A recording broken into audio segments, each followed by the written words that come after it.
حسن یوسف دم عیسیٰ ید بیضا داری، آنچہ خوبا ہمہ دارند تو تنہا داری صلی اللہ علیہ وآلہ وسلم۔ شب معراج حضور نبی کریم صلی اللہ علیہ وآلہ وسلم تیسرے آسمان پر تشریف لے گئے۔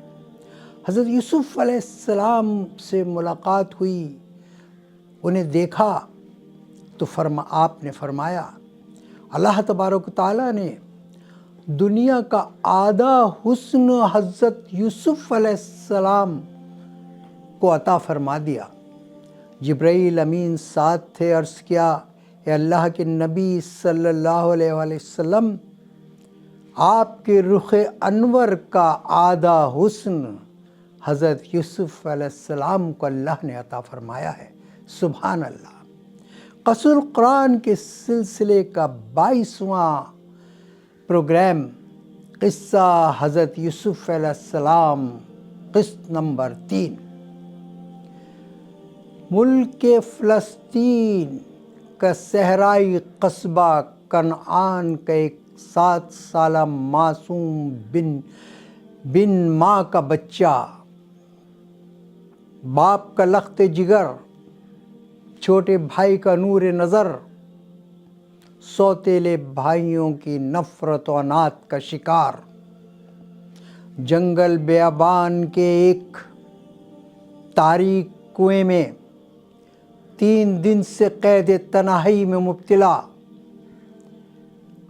اجنبی قافلہ اپنے ساتھ مال غنیمت سمجھ کر لے جاتا ہے، بازار مصر میں فروخت کر دیتا ہے۔ عزیز مصر کی نظر اس معصوم ہیرے پر پڑتی ہے، بیش قیمت کے عوض بچے کو اپنے گھر لے جاتا ہے، پرورش پاتے ہیں، سن شباب کو پہنچتے ہیں، حسن خوبصورتی میں مالا مال ہے، کوئی ثانی نہیں ہے۔ عزیز مصر کی اہلیہ زلیخا فدا ہو جاتی ہے۔ زلیخا کی نظر بد سے بچاتے جیل کی دیواروں کے پیچھے قید کر دیے جاتے ہیں۔ 7 سال تک پسے دیوار زندہ رہتے ہیں۔ پھر بادشاہ مصر کے خواب کی تعبیر آزادی کا پروانہ لے کر آتی ہے تو منع فرما دیتے ہیں، شرط لگا دیتے ہیں کہ پہلے میری رفعت کردار اور پاکیزگی کی گواہی دو، ان خواتین سے پوچھو کہ جنہوں نے مجھے دیکھ کے اپنے ہاتھوں کو قلم کر لیا تھا، وہ میرے بارے میں کیا رائے رکھتی ہیں۔ بادشاہ مصر کے پاس جب یہ پیغام پہنچتا ہے تو وہ ان تمام زنانان مصر کو اپنے دربار میں طلب کر لیتا ہے اور حکم دیتا ہے کہ حضرت یوسف کے بارے میں تمہاری کیا رائے ہے، ہمیں بتاؤ۔ تمام خواتین یک زبان ہو کر اس بات کی شہادت دیتی ہیں کہ یوسف ایک معصوم اور پاکیزہ بندہ ہے، ہم نے اس میں کوئی بھی چیز برائی کی نہیں دیکھی، تو فرشتوں کی طرح پاک ہے۔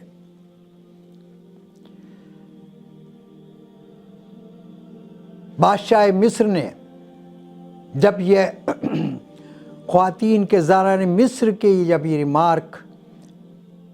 یہ رائے سنی تو پھر زلیخا کی طرف دیکھا اور کہا کہ زلیخا تو کیا کہتی ہے، تو بھی اپنی رائے دے۔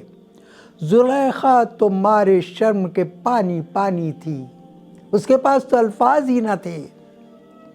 آخر کو اس کو سچ بولنا پڑا، اس نے کہا کہ بادشاہ سلامت، میں ہی گناہ گار ہوں، یوسف تو پاکیزہ بندہ ہے، میں ہی اس کو راغب کرنا چاہتی تھی لیکن وہ میرے ہتھ کنڈوں سے بچ گیا۔ بادشاہ نے جب یہ باتیں سنی اور یہ رائے دیکھی تو حضرت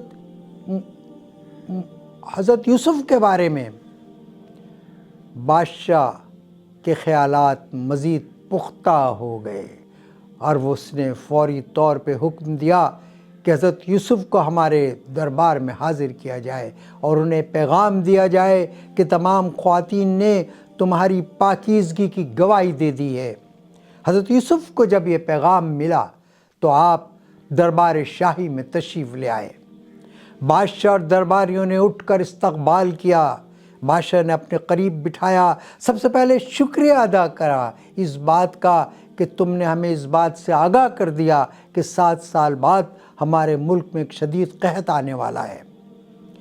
بادشاہ نے ان کو آفر کیا کہ ہم چاہتے ہیں کہ تم جیسے لوگ ہمارے مصائب خاص میں شامل ہوں، لہٰذا ہم تم کو اپنے مصائب خاص میں شامل کرنا چاہتے ہیں۔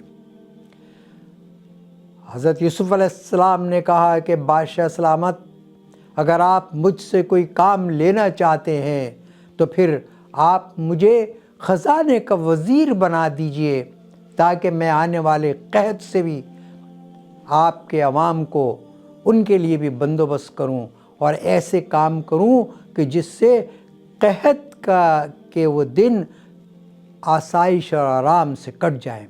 بادشاہ کو کیا چاہیے تھا؟ اس نے فوری طور پہ احکامات جاری کر دیے۔ حضرت یوسف علیہ السلام وزیر خزانہ بن گئے۔ آپ نے فوری طور پر 3 اہم کام کیے۔ پہلا کام تو یہ کیا کہ پورے مصر میں اناج کی کاشت کے احکامات جاری کر دیے۔ جنگل، بیابان، میدان، بنجر علاقہ، ہر جگہ کاشت ہونے لگی، پوری قوم کو کاشت پر لگا دیا۔ دوسرا کام یہ کیا کہ کفایت شاری کا حکم دے دیا کہ ہر شخص، مجھ سمیت ہر شخص دن میں 1 مرتبہ کھانا کھائے گا اور باقی جو ہے اناج کو محفوظ کرے گا۔ تیسرا حکم یہ دیا کہ ہر شخص اپنے گھر میں زیادہ سے زیادہ اناج کی ذخیرہ اندوزی کر لے۔ اس کے ساتھ ہی حضرت یوسف علیہ السلام نے ملک میں بھی ایسے بڑے بڑے گودام تعمیر کر دیے جن میں ذخیرہ محفوظ کیا جا سکتا تھا اور کیڑوں سے بھی ان کی حفاظت کے انتظامات کیے۔ بادشاہ مصر ایک عمر رسیدہ جہاں دیدہ آدمی تھا، تجربہ کار آدمی تھا، دنیا دیکھے ہوئے تھا اور ہیروں کو پرکھنا جانتا تھا۔ اس نے جب یہ احکامات دیکھے، حضرت یوسف کا کام کا طریقہ کار دیکھا اور وہ سمجھ گیا کہ میں ایک صحیح شخص میرے پاس آ گیا ہے۔ اس نے پھر کیا کیا؟ اس نے پورے امور مملکت حضرت یوسف کے حوالے کر دیے اور خود اسلام قبول کر کے گوشہ نشین ہو گیا۔ عزیزان گرامی، روایت میں ہے کہ اسی وقت عزیز مصر جو تھا، جس کا نام قطفیر لکھا گیا ہے، اور یہ جو بادشاہ مصر تھا اس کا نام جو ہے ریان بن ولید لکھا گیا ہے، وہ جو عزیز مصر تھا اسی عرصے میں اس کا بھی انتقال ہو گیا اور بادشاہ نے پھر زلیخا کا نکاح حضرت یوسف علیہ السلام کے ساتھ کر دیا، جن سے حضرت یوسف علیہ السلام کے 2 بچے ہوئے۔ ایک بچے کا نام افراہیم اور دوسرے بچے کا نام منشا تھا۔ یہ افراہیم جو تھا، روایت میں ہے کہ اسی کی بیٹی رحمت حضرت ایوب علیہ السلام کی اہلیہ تھی۔ یہ واقعہ جو ہم نے آپ کو بتایا زلیخا کا اور حضرت یوسف علیہ السلام کے نکاح کا، یہ روایت کے ساتھ معارف القرآن کی جلد نمبر 5 صفحہ نمبر 89 میں، صفحہ نمبر 89 میں تحریر ہے۔ قحط کی ابتدا ہو جاتی ہے۔ اب تو عزیز مصر کا عہدہ بھی حضرت یوسف علیہ السلام کے پاس ہے۔ قحط کی ابتدا ہونے کے بعد آپ 2 طرح کے احکامات جاری کرتے ہیں۔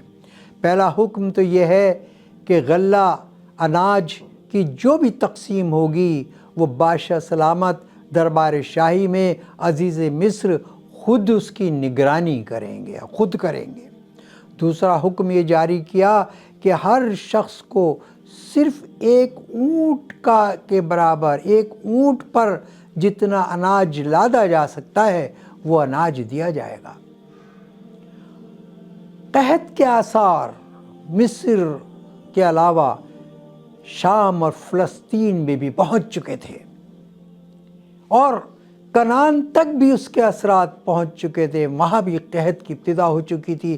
بادشاہ نے، عزیز مصر نے اعلان کر دیا کہ دوسرے ملک کے لوگ جو ہیں وہ بھی آ کے ہم سے غلہ خرید سکتے ہیں، اناج خرید سکتے ہیں۔ حضرت یعقوب علیہ السلام کو جب اس بات کی اطلاع ملی اور عزیز مصر کی فیاضی اور رحم دلی کے چرچے ہونے لگے، تو آپ نے بھی اپنے بیٹوں سے کہا کہ بیٹے تم بھی مصر جاؤ اور جا کے اناج خرید کے لے کر آؤ، کیونکہ اب قحط کے آثار تو ہمارے گھر میں بھی محسوس ہونے لگے ہیں۔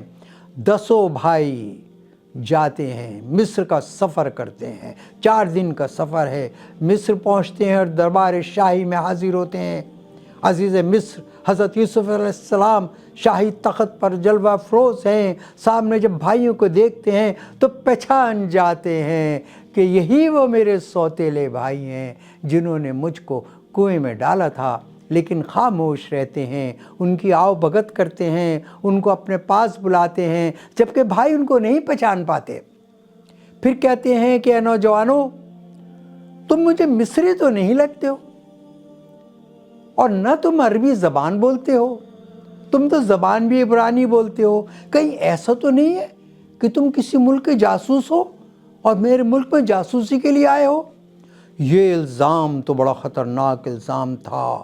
10 بھائی جو تھے کانپ اٹھے، گھبرا اٹھے۔